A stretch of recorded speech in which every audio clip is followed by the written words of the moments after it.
HelloFriends has eaten and pooped roughly 53,892 pounds of food here, bringing you another Dota 2 video on 4 heroes that are terrible, but people pick them anyway. Number 1. Lion. Statistically speaking, if you click to a completely random game of Dota 2, there is a 20% likelihood that Lion is in that game. What's even more surprising, or less surprising depending on how much you love or hate this hero, is that it has a 46% win rate. Lion is among the top 5 most picked heroes in average rated pubs, but has the absolute lowest win rate out of all 5 of them by a large margin. So, if picking Lion already makes you significantly weighted to lose, then why on Gaben's Green Dota do people do it anyway? Well, for one, it's a really easy generic stunning hero, so that certainly helps. But I think more importantly, people are baited by this grand pipe dream idea of building up enough Finger of Death damage to eventually one-hit people. Basically, people want to be Goku, but then they end up being Krillin. And that brings me to the precise problem with this hero. For the most part, Lion just feels outdated.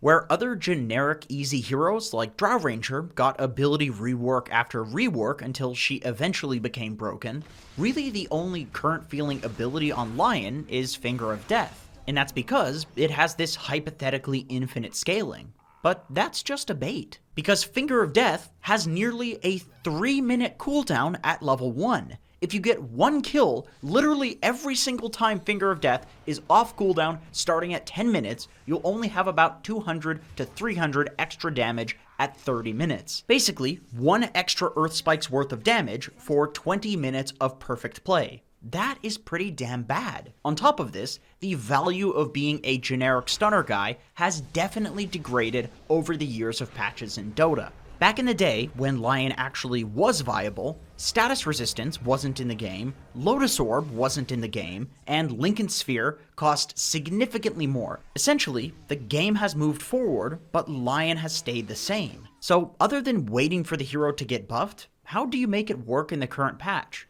Well, once again, my theory is that the only really new age thing about the hero is the damage stacking on his ultimate. So, I believe Lion should probably be played in a core role so that you can get levels and lower the cooldown of the ultimate as soon as possible. So, offlane Lion might actually be relatively viable. My reasoning for this is that obviously Lion isn't a carry, and I don't think it's a great mid because he can't farm, he's squishy, and he's a weak ganker.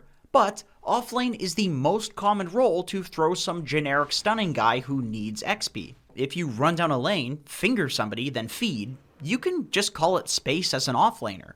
I see it as being fairly similar to Zai's offlane silencer, where you can solve some fundamental problems with the hero by throwing it in the offlane. Will I personally play it offlane? No, I would like to save the MMR that I have left. But if I was forced to play Lion, this is definitely the role that I would play it in.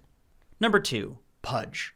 This is the single most iconic hero in Dota. He is probably one of the most iconic characters in any game anywhere. So, there is no surprise that this guy is in 30% of Dota games. And his win rate in low-rated games is surprisingly not that bad. But the problem with this hero is that as you go up in MMR, bracket by bracket, the win rate drops until pro-level pubs, where Pudge has an atrocious 40% win rate. This places him as the single lowest win rate hero in the game with a statistically significant amount of picks. So why do people subject themselves and their teammates to this torture? Well, as a Pudge spammer myself, I can tell you. It's strictly because he has the most satisfying skill shot in the entire game. Hitting a long-ranged hook is like hitting a 3-point shot in basketball, except the basketball net doesn't turn around and immediately kill you when you hit it with the ball. Even though he is indeed awful, Pudge is still insanely fun, because it feels like if you hit a solid enough hook, you can always win the game. And when you do hit a game-winning hook, your team will praise you like you are a literal god because you just dragged the game back from the brink of losing with your god-tier skill shot skills. The problem is, Pudge is almost always the reason that the game is on the brink of losing in the first place. Why is this? Well, essentially Pudge has been nerfed or gotten irrelevant buffs for about 15 patches in a row, and the unfortunate part is that this clearly hasn't even been intentional. For example, they've removed suiciding from the game. This was a massive nerf to Pudge because it took away Pudge's main strength, which was creating space. They've removed XP talents from the game. This was, once again, a huge nerf to Pudge because he is insanely XP dependent.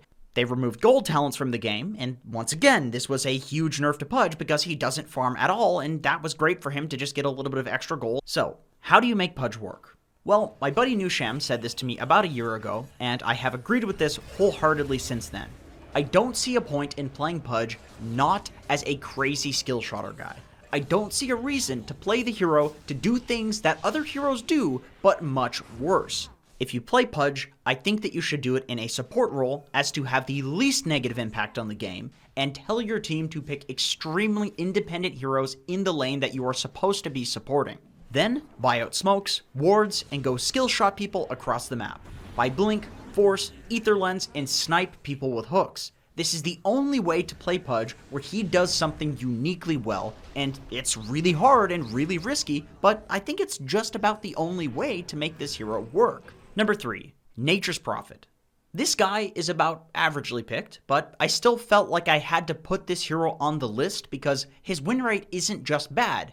It is the literal worst in every bracket but Immortal, and in Immortal, it's still one of the worst. I remember a couple of years back telling a friend of mine who is a League of Legends fanatic about Nature's Prophet. You know, this hero that could click anywhere on the map and go there on a 20-second cooldown with one of his abilities. He couldn't believe it. He was convinced that this hero must be stupidly broken.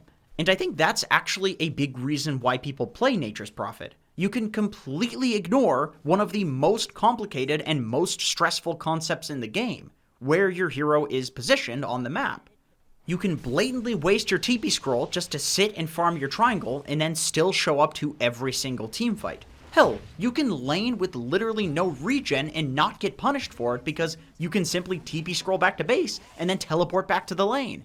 So essentially, Nature's Prophet is a hero that has a lot of very convenient crutches for things that most other heroes don't, and that can be a pretty tantalizing proposition, especially when those crutches open the hero up to being able to build in basically any playstyle. You can carry the game, you can split push, you can teamfight, you can do damage, you can be tanky, and so forth. But the problem is, he does all of these things, but not very well. A while ago, I was watching Brax cast a game, and he said something along the lines of, Nature's Prophet is a complementary hero. And I thought that was a really beautiful and accurate way to describe his impact. If a game is going well, he can make it better. If you want to gank, he can make the gank better by TPing in and sprouting. If you want to take a tower, he can make the push stronger with treants. But Nature's Prophet complements all of these things. He doesn't make these things happen himself. And that is precisely why his pub win rate is low 40% in most brackets. So, how do you make it work? Well, in the case of Nature's Prophet, I'd say that the most important thing is probably drafting.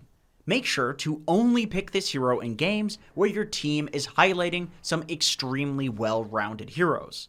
If you lack something in a draft, such as teamfight, pickoff, or whatever, Nature's Prophet is often not enough to make up for anything that you don't have on his own. The language that you'll often hear in pro-level pubs is that people say that if Nature's Prophet is on your team, your other heroes need to be do-shit heroes. Heroes that go in, get shit started, and brawl. On top of this, changing itemization depending on what is needed in the game is really important for maximizing impact on this hero. If you have no pipe and aura builder, be that guy. If you lack disable, get an orchid. Hell, I've even seen people go Yule Scepter on this hero because of lack of TP disable. Number 4, Sniper. Where do I even start with this hero?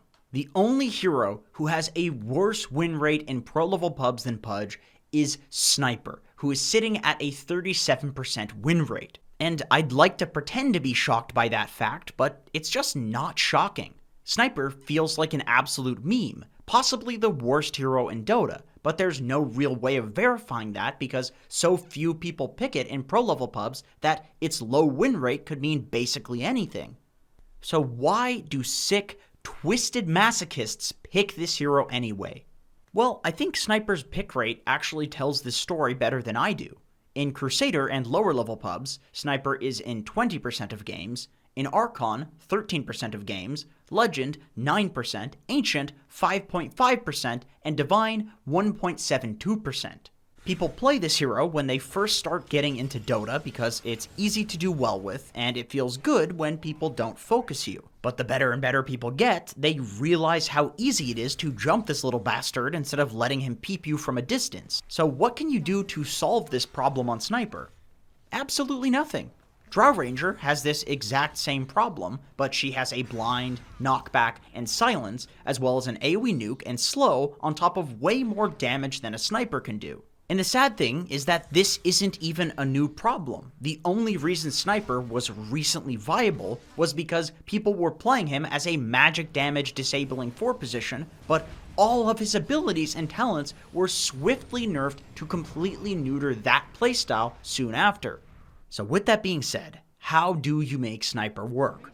Realistically, as unachievable as this is in pubs, I think the best way to make Sniper work is as a mid-lane carry, similar to Arc Warden and Medusa. Basically, you build a lineup around him using him as a turret to slow siege towers while your team groups up around him and buffs him to all hell. I think that Sniper can't do anything about people going on him, but a coordinated team could. Throw a Solar Crest on him, maybe a Blood Rage, maybe an Alacrity, and go to town on the enemy tier 3s.